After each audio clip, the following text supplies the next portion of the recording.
৪. একটি ঘন, রহস্যময় বনে, যেখানে গাছগুলি প্রাচীন রহস্যগুলি ফিসফিস করে, সেখানে সূর্য নামে একটি বাঘ এবং তারা নামে একটি হরিণ বাস করত।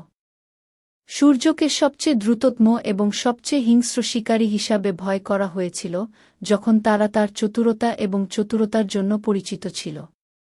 একদিন সূর্য তার পরবর্তী খাবার ধরতে চেয়ে নদীর কাছে একটি ফাঁদ ফেলে।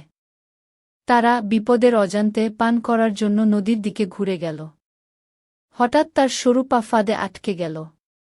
সে নিরর্থক সংগ্রাম করেছে, তার হৃদয় ভয়ে কাঁপছে।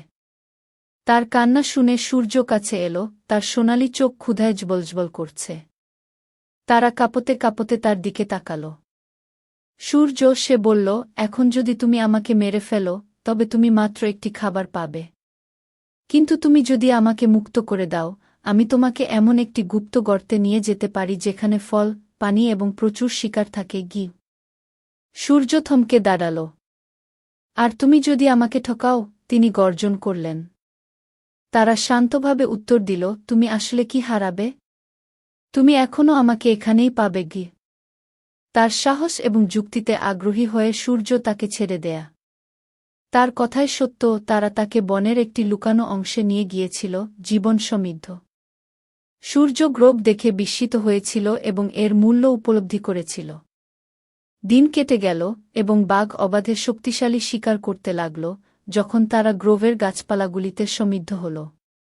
তাদের পথ প্রায় অতিক্রম করেছে, তবুও তারা একে অপরের ক্ষতি করেনি। পরিবর্তে তারা একটি অকথিত চুক্তি গঠন করেছিল। সূর্য অনুপ্রবেশকারীদের থেকে গ্রোভকে রক্ষা করেছিল, এবং তারা প্রাণীদের তার অনুগ্রহে এবং তার কাছ থেকে পরিচালিত করে ভারসাম্য নিশ্চিত করেছিল।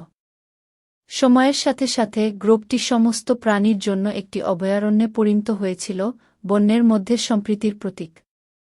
বিশ্বাস এবং সহযোগিতা, এমনকি বিরোধীদের মধ্যেও, অলৌকিক ঘটনা তৈরি করতে পারে এবং দ্বন্দ্বকে শান্তিতে রূপান্তর করতে পারে।